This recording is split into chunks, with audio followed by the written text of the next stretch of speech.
you are just totally out of touch with the happenings and with the day-to-day lives of people.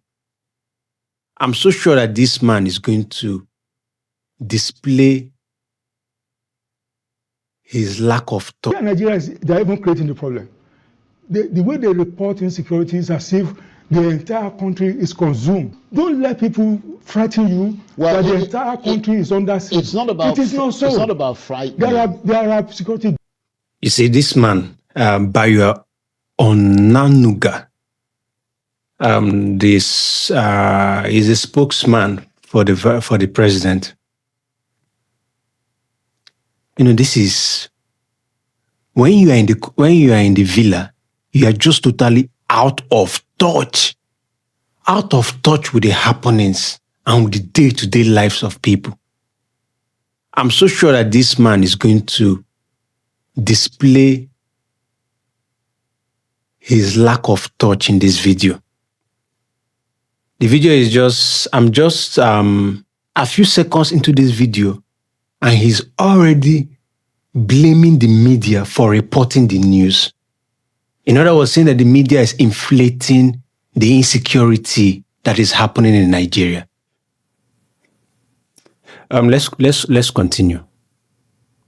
Breaches. Nobody is this. There are major security breaches. There are breaches. Anytime I read about either a kidnap or an attack somewhere, sometimes I look at the time. I say, wow, it happened 8 p.m.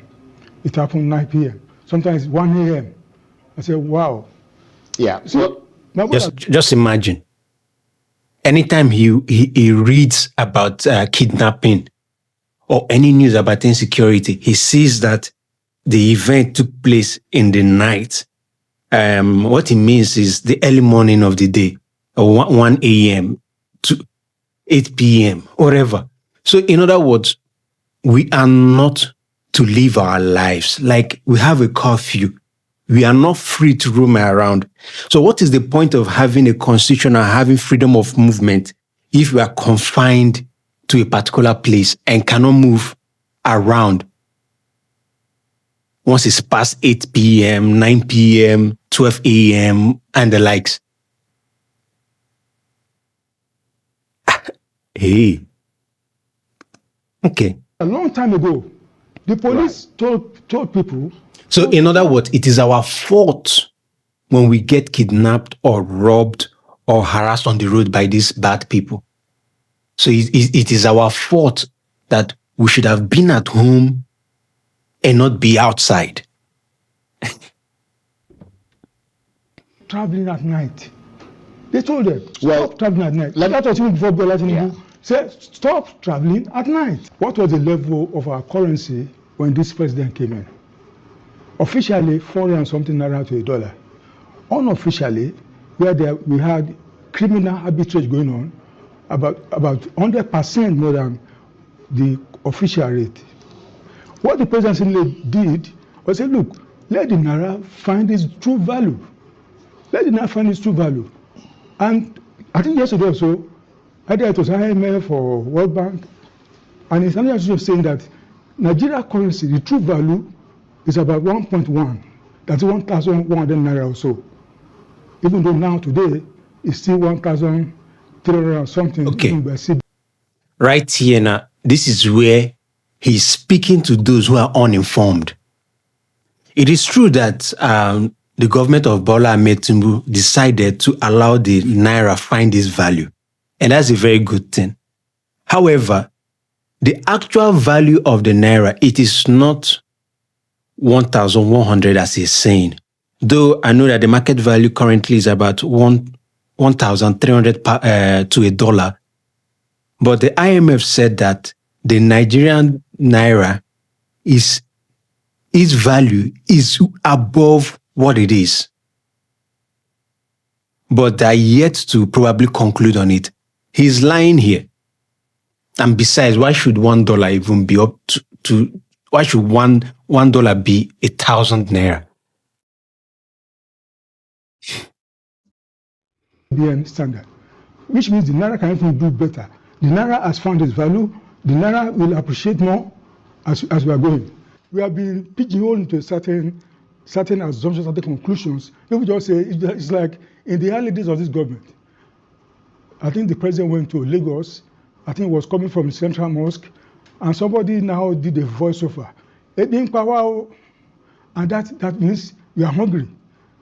Since then, people have been saying that, hey, we are hungry. Yeah, but I'm a Nigerian. Yeah. I have people working for me privately. I don't see the level of hunger people are talking about, because I see them and I keep asking them questions. How are things? How are they adjusting? What are the problems? Well, if you take, like I said, this man is totally out of touch. You stay in the villa, you work in the villa, and they are using the report of your private staff to compare the outcry of the citizens in the country. The people you are paying huge amount of money, and they are a lord in your home. So I think this is the reason why it's always been advised that kings, presidents, whatever, should have those who will be good advisors to them. This is one of the advisors of our president. And imagine the content of his thinking.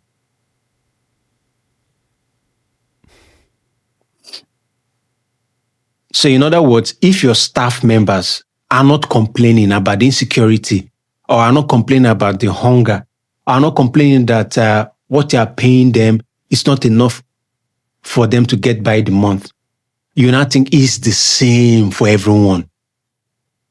Man, you live in the villa, you work in the villa, you receive huge amount of money, you pay your staff members probably very well.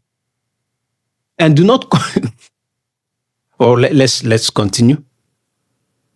A very simple thing, okay? A lot of people's incomes have not gone up. Yeah, Charles, tell him that. This government has increased minimum wage. No, even if the labor unions are saying that does not go exactly near. And in fact, a lot of governments are still not paying.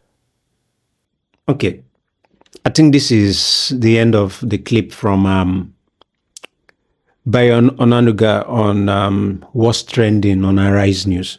So we can all see how our leaders think. This is a special advisor on media to our president, who is totally out of touch with reality. At first, he's blaming the media for reporting the actual news of the level of insecurity in our country. Secondly, he's also blaming we citizens, you and I, for being out at night while we should have been at home. It's because we were out at night. That is why we were getting kidnapped, we were getting robbed. In other words, let the insecurity roam free. Let it just roam free. We should just be careful not to come out by 8, by 9 p.m., by 12 a.m. And now he's saying also that he's hearing hunger. He can't see no damn hunger around the country because his staff members don't complain to him.